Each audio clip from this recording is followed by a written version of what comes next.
రెడ్డి గారు నమస్తే సార్. నమస్తే అండి శ్రీకాంత్ గారు. సార్ జనరల్‌గా మాకు చెప్పేదేంటంటే, మీరు ఎవరైనా సరే ఇప్పుడు మనుషులు తెల్లగా ఉంటారు, నల్లగా ఉంటారు. నల్లగా ఉన్నోళ్ళని మనం స్పెషల్‌గా అసలు మెన్షన్ చేయకూడదనమాట. ఎందుకంటే వాళ్ళని మనం విభజిస్తున్నట్టు. మనలో నుంచి వాళ్ళని వ్యతిరేకంగా వేరుగా చూస్తున్నట్టనమాట. జనరల్‌గా మేము ఉండే దేశాల్లో గూడా, బయట దేశాల్లో గూడా ఎవరైనా సరే ఇప్పుడు బ్లాక్‌గా ఉన్నా, లేకపోతే బ్రౌన్‌గా ఉన్నా సరే, నాకు బ్లాకోళ్ళు, బ్రౌనోళ్ళు ఉన్నా నాకు తప్పు లేదు అని గూడా మనం అనకూడదనమాట. అసలు ఆ పేరు గూడా మనం ఎత్తకూడదు. సో, వాళ్ళని మనం సెపరేట్‌గా చూడకూడదనమాట. కానీ మన దరిద్రం ఏంటంటే సార్, జగన్‌మోహన్ రెడ్డి గారు ఎక్కడ చూసినా సరే నా ఎస్టీలు, నా ఎస్టీలు, నా బీసీలు అని చెప్పి వాళ్ళని ప్రతిసారి గుచ్చి గుచ్చి వాళ్ళు వేరు, వేరు సమాజంలో ఆళ్ళు వేరు అని చెప్పి చూపిస్తున్నారనమాట. ఎందుకు ఆయన ప్రతిసారి దళితుల్ని అలా అన్ని సార్లు మెన్షన్ చేయటము, ఆళ్ళనొక సమాజంలో ఆళ్ళు వేరు, వాళ్ళు కొంచెం తక్కువ స్థాయి, వాళ్ళని మేము కలుపుకుంటున్నామని ఎందుకు ఆయన 10 సార్లు చెప్పాల్సొస్తుంది? ఎందుకంటే మీరలా చెప్పారంటేనే వాళ్ళని ఇంకెక్కువ విభజిస్తున్నట్టు మనలో నుంచి. అది జనరల్‌గా గూడా తప్పు కదా! నీకు నిజంగా ఏ వ్యత్యాసం లేపోతే ఇప్పుడు ఉద్యోగం తీసుకునేటప్పుడు గూడా అసలు మనం చెప్పకూడదు. మేము 33% ఫీమేల్ రిజర్వేషన్ ఇస్తున్నామని మనం చెప్పకూడదు. ఎందుకంటే అది చేస్తుంటే తప్పనమాట అది. ఎందుకంటే మనం వాళ్ళు తక్కువ స్థాయి, అందుకే మేము వాళ్ళకి అర్హత కల్పిస్తున్నామని మనం చెప్పటం అనమాట అది. సో, దాన్ని మనం సైకలాజికల్‌గా వాళ్ళు నెగెటివ్‌గా తీసుకుంటారు గాబట్టి, ఆ మాటని ఎక్కువ వాడొద్దని జెప్పి మనకు జనరల్‌గా చెప్తా ఉంటారు. కానీ జగన్‌మోహన్ రెడ్డి గారు మాత్రం ప్రతిసారి వాళ్ళని గుచ్చి, గుచ్చి, గుచ్చి చెప్తున్నారనమాట. మీరు దళితులు, మీరు ఎస్సీలు, మీరు ఎస్టీలు, మిమ్మల్ని నేనేదో గౌరవిస్తున్నాను అని ఆయన ఒక గొప్పగా చెప్పుకుంటున్నారు. దాన్ని మనం సమాజంగా గాని దాన్ని ఖండించాలి కదా సార్! ఎందుకు మనం గూడా దాన్నంత ఖండించట్లేదు? అవునండి. జగన్మోహన్ రెడ్డి గారు ఒక విధంగా చెప్పాలంటే దళితులకు ద్రోహం చేస్తున్నారు. ఆయన వచ్చిన తర్వాత ఈ 4 ఏళ్ల 9 నెలల్లో దళితులకి ఆయన ప్రత్యేకంగా చేసింది ఏమీ లేదు. ఈ అమ్మఒడి ఇవన్నీ అందరికి ఇస్తున్నారు పేదలకు, అది ప్రత్యేకంగా ఏం చేయలేదు. పైగా రాజకీయంగా వాళ్ళని అణిచేస్తున్నారు. కోత కోచారు, హత్యలు చేశారు, వేధించారు, కేసులు పెట్టారు. ఇవన్నీ చూస్తే లెక్కలేనంత మంది అండి. అంతెందుకండి ఇప్పుడు తాజాగా ఆంధ్రప్రదేశ్ లో 5 ఎంపీ సీట్లు ఉన్నాయి లోక్సభకి. 5గురు ఎంపీల్ని ఎమ్మెల్యేలుగా టికెట్లు ఇస్తున్నారు. ఆ ఎమ్మెల్యేలుగా ఉన్న వాళ్ళకి ఎంపీలుగా ఇస్తున్నారు. ఇదేదో అర్థం కావడం లే. ఈ కుండ మార్పిడి పద్ధతి లేదా అర్థం కావడం లేదు. ఎందుకంటే ఈ చెత్తను తీసుకెళ్ళంటే మన పల్లెల్లో చెప్తుంటారు. నిన్నే మాకు చంద్రబాబు నాయుడు గారు కూడా చెప్పారు వెంకటగిరి మీటింగ్ లో. ఈ ఇంటి చెత్త ఎత్తుకు ఇంకొక ఇంటి ముందు పోస్తే ఆ ఇంటోడు ఆ చెత్త ఎత్తుకొచ్చి ఇక్కడ పోస్తున్నా అంట. చేసే చెత్త రాజకీయాలు. దాంట్లో మళ్ళీ దళితులు పొగిడేది. దళితుల్ని చెత్తలాగా వాడుకుంటున్నారని. మీకు ఇక్కడ పాప వాళ్ళని విమర్శించడానికి కాదు, ఒక ఎంపీగా ఉన్న వ్యక్తిని తీసుకెళ్లి ఎమ్మెల్యేగా పెట్టడం, ఎమ్మెల్యేగా ఉంటూ అవినీతి అక్రమాలు చేసి చెడ్డ పేరు తెచ్చుకున్న వ్యక్తికి ఎంపీ టికెట్ ఇవ్వడు. అంటే ఇక్కడ ఎందుకండి ఈ చెత్త మార్పిడి పనులు?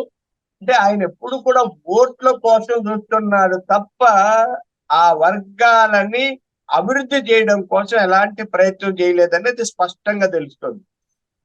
అందుకనే వాళ్ళకి ఓట్లున్నాయి కాబట్టి పదే పదే నా దళితులు, నా బీసీలు, నా ఎస్సీలు, నా ఎస్టీలు, నా అక్కలు, నా చెల్లెళ్ళు అంటారు. సిగ్గుండాలి అక్క చెల్లి అంటే నాకు చాలా కోపం వస్తుంది. చెల్లిని వదిలేసి, అక్కను వదిలేసి, అమ్మను వదిలేసి అంటే ఆమె పెద్దది అనుకుంటా.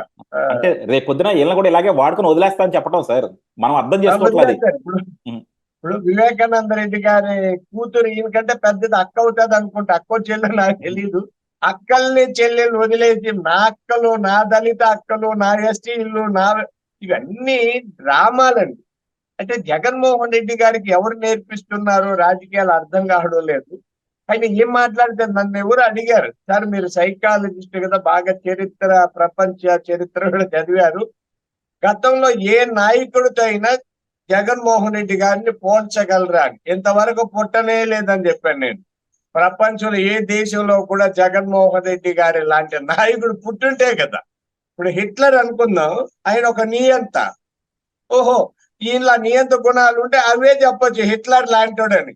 హిట్లర్ నాయన్ లాగా ఉంది. ఒక కోణం కాదు, పలు కోణాల్లో నియంతని, హింసావాదిని ఎలా చెప్దాం?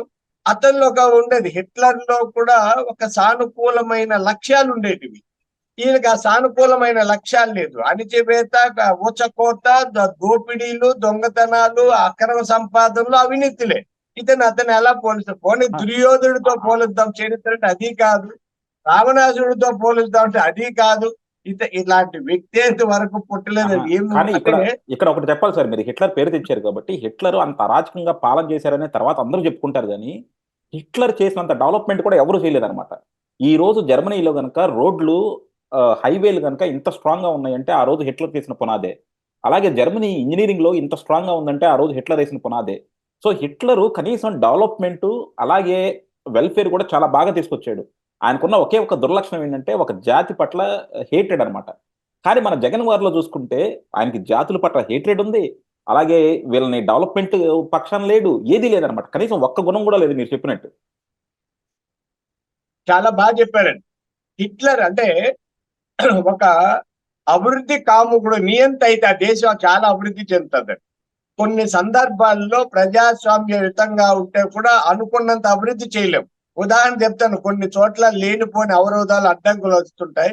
ఆ అభివృద్ధికి అడ్డంకులు వస్తే మన కోర్టులలో, నాకు తెలుసండి, నా చిన్నప్పుడు మా ఊర్లో, మాది చిన్న పల్లెటూరు, నా చిన్నప్పటి నుంచి సరైన రోడ్ లేదు. ఎవరో పోయి కోర్టుకి వెళ్ళి స్టే తెచ్చేసారు, ఒక బావితో వేసి ఇక్కడ రోడ్డు వేయడానికి లేదని.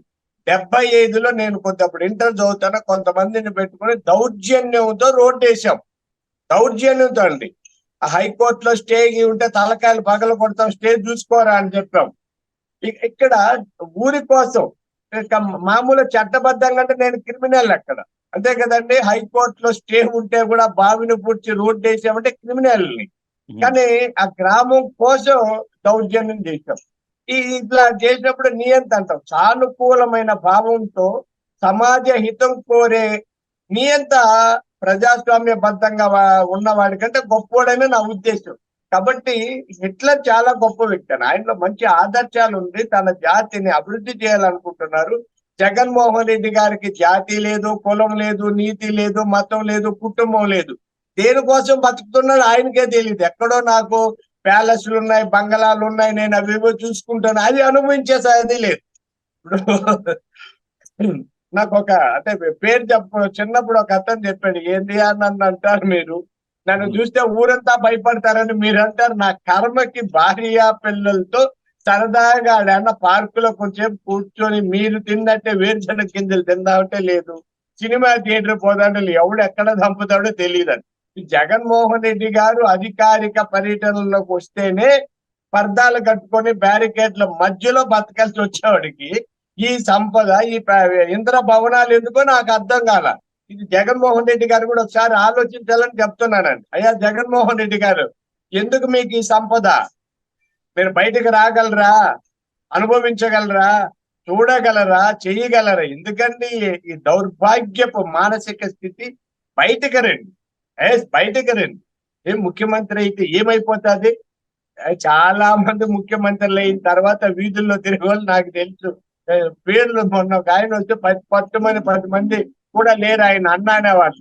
కాబట్టి జగన్మోహన్ రెడ్డి గారు ఒక పైచాచిక ప్రవృత్తి కలిగిన వ్యక్తి. ఆయన్ని నమ్మితే ఎస్సీలు, ఎస్టీలు, బీసీలు, ఇంకా మైనారిటీలు ఎవరైనా చెడిపోతారు తప్ప బాగుపడే ప్రశ్నే లేదు.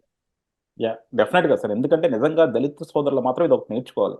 ఆయన ప్రతిసారి మిమ్మల్ని అన్ని సార్లు గుర్తు చేసి సమాజంలో మీరు వేరు అని చూపిస్తున్నారు. అది మాత్రం నిజంగా మనందరం ఖండించాలి. అది మీరు కూడా ఖండించాలి.